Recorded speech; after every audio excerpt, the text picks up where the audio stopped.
Discover your real estate career with Joe Lenz and Stephanie Gordon. Hello, this is Joe Lenz, and welcome back to our podcast. Today we are going to talk about client relations and your sphere of influence.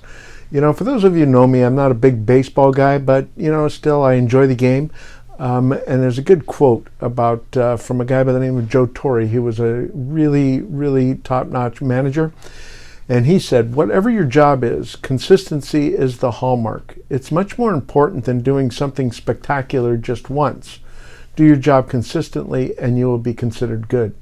I think that's a good place to start out today, and consistency is the game of the game and really the key to success. And in speaking with your sphere of influence and talking about your sphere of influence and your whole client management system and how that works, is really critical, and you should be making your calls daily and reaching out to those folks, and they will welcome your calls. And those are the things you need to do to just maintain consistency in the business. You need to use some sort of a tool to help you along the way, and that tool is client relationship management tool. It can be Business Builder through Century 21. It can be any type of management system you choose. The good one is the one that you use, and what it does is it helps you understand your prospects and your folks. Learning more about them will help you develop a vision on how you can help them. And it's also always about curious listening and really thinking about how you can assist them and serve them. And I've found that when you are constantly serving people and their needs, success follows dramatically. Also, the CRM allows you to keep track of what you learn about them. So make notes of what you're doing. It's a puzzle to put together. Make sure they have an idea about how you can lead them by helping them. And helping them is tremendously, and being an advocate for them in the real estate transaction, and making it no longer a transaction, but totally an experience for them. So often people are saying, man, that was a great experience. I really enjoyed that home buying experience. I really enjoyed the escrow experience. And people are much more in line with the experiences these days than anything else. And there are goals. And what are your goals that day when you're making those calls and when you're nurturing those folks? And a lot of this is focused around the telephone call, and yeah, texts are good and emails are good, but the phone call is probably the most valuable of all of them. The first one is really to begin your relationship and enjoy being with them. Using different times of day to really, when you get started, what are the good times of the day for you to be calling, and then call in 90-minute blocks. So I've had several people that say, you know what, I'll make as many calls as I need to make until I get the appointment. When I get the appointment, I stop calling, and every day my goal is to get one appointment. Have your list in front of you when you're making your calls. Stay organized.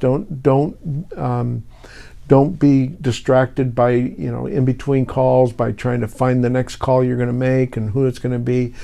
Put together your list and use that in front of you. Turn off your email, your browser, and all of the distractions that you might have when you're making those calls. It's really important that you do that. And my goodness, leave a voicemail. If they don't answer their phone, leave a voicemail. And then the key is really, for those of you who garden will get this, it's like, you got to weed your garden. If you don't weed your garden, the weeds just overtake everything and you end up with nothing but weeds. And it's the same thing with a quality management system. We receive calls every day.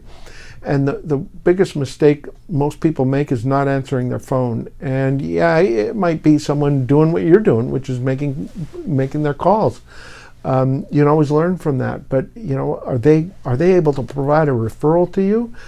We don't know until we answer the phone and ask. But the other thing is collecting phone numbers, collecting information, collecting the do-gooders out there. And when you're in a transaction and somebody does a great job and you haven't used them before or worked with them before, it's good to get their information so that next time if you're in another transaction and they're the ones, it's someone that you can really reach out to and jog that memory and make sure that they're working for you. So those are just a ton of the things, and you gotta be patience is tough. I realize that, and it's hard for me. But we got to learn to incubate or bake our leads. And a lot of folks that are coming, in from an internet lead, for example, sometimes they take a few months to really, incubate and get going. You need to put a drip campaign to work for you. And a drip campaign is when you are just automatically feed them emails that are relevant, totally relevant to what they're doing and what their mission is in their home buying or selling phase. And today's market, where we're at the tail end of this COVID thing, clients really need advocates, both buyers and sellers.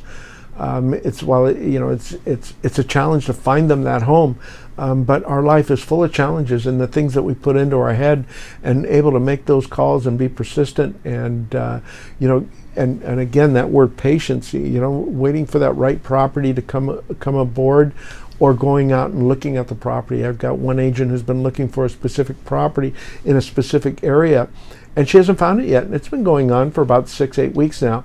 And the client needs to sell their home to be able to buy this home, and everything is kind of just waiting for that to happen. But her persistence in going after that market and finding out what she can find has been, that's really what you need to do. So it's that persistence, putting that drip campaign. And then how many calls do you make? And we go back to that 90-minute section of when you're making your calls. You've got to find out what time of the day is best. I've got another agent who I know that she makes a certain number of calls every single day. And it's usually at the end of the day. Why? Because that's when she catches her client. They're either on the way home, they're in the car, and just great conversations. And I don't think you need to have a script these days. The script is unnecessary, because everyone wants to talk about real estate, and they know that you're in the business. I think when you open it up and just say, hey, this is Joe, I'm just calling to see how things are going, how you're doing, how's the family, and then it'll get into they'll turn the conversation into real estate to really help you be able to talk to them. So finding out what time of day is best for you to make your calls, and then how many quality discussions do you have, and to really, where you are opening it up, and be careful about your dialogue. Have good dialogue when you're in there, and make sure that you have good information to back up what your dialogue is. The next thing is how many referrals do you get? Are you asking for referrals and asking for appointments? And my very first broker in the business always told me, he said, if you're not showing, you're not selling. And if you're not going out on CMAs or listing appointments, you're certainly not listing. So, how many showing appointments do you have each week? How many listing appointments do you have? And are you working towards that? And using your, client management system to make that happen, and using your sphere of influence to make that happen.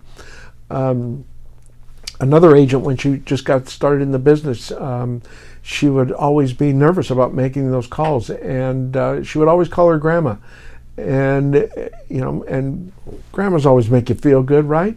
And that would always be her first call, and then she would go on, and that would give her the energy and the confidence to make those calls. And then what is the value of each call that you make? So what are you trying to accomplish? What's the value of that? And what's the time? And once you start tracking these things, the key isn't the number itself, but focusing on how you can make that number better, how you can make your results better, how you can be better at what you're doing, and having great calls and along the way. So those are the things that we're looking for. Those are the things that will help you. I think that, using a good system is, again, one of the systems that you do use. And then you think about that word impossible, and all the things that are impossible in this world. Your success is totally possible, and it's what you put in your brain and how you work at it and working hard. So hope this helps you out today. Hope this little time that we spend together on this podcast is good. Make sure you favorite our stuff, and check us out consistently, and best to you. And welcome aboard from the land of discovery. Charge on. Thanks for listening. If you enjoyed this podcast, please subscribe and then share it with someone you think will benefit from it.